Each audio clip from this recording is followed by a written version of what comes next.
Welcome to చర్నార్ one YouTube ఛానల్కి స్వాగతం సుస్వాగతం. ఫార్మర్ రివ్యూతో మీ శివ. ఈరోజు వీడియో చేయడానికి ప్రధానమైన కారణం డాక్టర్ బిఆర్ అంబేద్కర్ గారి జయంతి. అంబేద్కర్ గారు తన చదువుకున్న రోజులలో ఎంతో అవమానాలు ఒడిదుడుకులు అయితే ఎదురయ్యారండి. తను చదువుకోవాలన్న ఒక జిజ్ఞాస, ఒక ప్యాషన్ తోటి అయితే చదువుకున్నాడు. అతను చదువుకునే రోజులలో స్కూళ్ళల్లో కానీ అతను అంటరాని వర్గానికి చెందినవాడని, అంటరాని వాడని, ఒక అవమానాలు కానీ, ఒక ఒడిదుడుకులు కానీ చదువుకునే రోజుల్లో చాలా అవమానాలకి తనైతే గురై ఆ అవమానాలు ఎంత అవమానాలు భరిస్తున్న గిట్ట అంత ఎదుక్కుంటూ అంత గొప్పతనంగా చదువుకుంటూ ఈరోజు మనకు భారతదేశమే కాకుండా ప్రపంచ మేధావికి అయితే గుర్తింపు పొందాడండి. ఇతని అక్షరం ఆయుధం అని, పేదవాడిగా పుట్టండి పేదవాడిగా చావద్దని ఇతను ఒక సిద్ధాంతాలు కానీ ఇవన్నీ ఇతను చేసినాయండి. ఇతను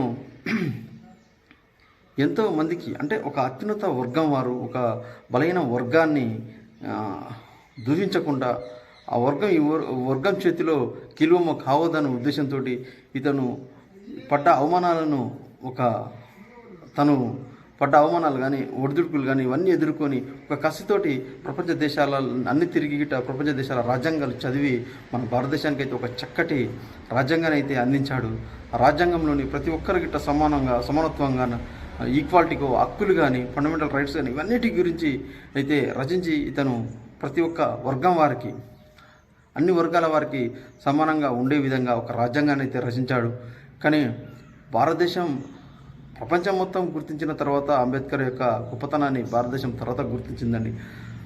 మన ప్రపంచ మేధావిగా అయితే మన అంబేద్కర్ గారిని అయితే చెప్పుకోవచ్చండి.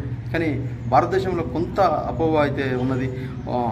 అంబేద్కరు కొన్ని వర్గాల వారికి సంబంధించిన వారని, అతన్ని సెలబ్రేట్ చేసుకుంటున్న విధంగా అయితే ఉన్నారండి. అట్లా కాదండి. అంబేద్కర్ గారు ప్రతి ఒక్క వర్గానికి చెందినవాడు, ప్రతి ఒక్క వర్గం కోసం పోరాటం చేసినవాడు. ఒక అత్యున్నత వర్గంలో మామూలు వర్గాల వారు బలి కావద్దని ప్రతి ఒక్క వర్గానికి, ప్రతి ఒక్కరికి గిట సమాన అవకాశాలు అందే విధంగా, సమానంగా ఉండే విధంగా రాజ్యాంగాన్ని అయితే రచించి ఒక ప్రపంచ మేధావిగా అయితే గుర్తింపు అయితే పొందాడు. ఈరోజు మనం అంబేద్కర్ రచించిన రాజ్యాంగం ప్రతి ఒక్కటి గిట్ట అంబేద్కర్ గారు రచించిన రాజ్యాంగంలోనే మనం అందరం నివసిస్తున్నామండి. అంత మంచి రాజ్యాంగాన్ని అయితే మన భారతదేశానికి అంబేద్కర్ గారు అయితే అందించాడండి.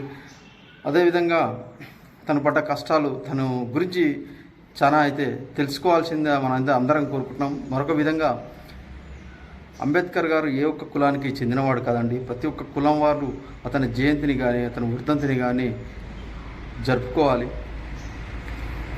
కొందరు ఆ కులం వాళ్ళకి చెందినవారు అంబేద్కర్ అంటే వాళ్ళే చేస్తారు, అంబేద్కర్ వాళ్ళ కులం అన్నట్టు ఒక అపోహ మాత్రం క్రియేట్ చేస్తారు. అలా కాదండి. అంబేద్కర్ అన్ని కులాల వారికి చెందినవారు, అందరి కోసం పోరాటం చేసిన వారు.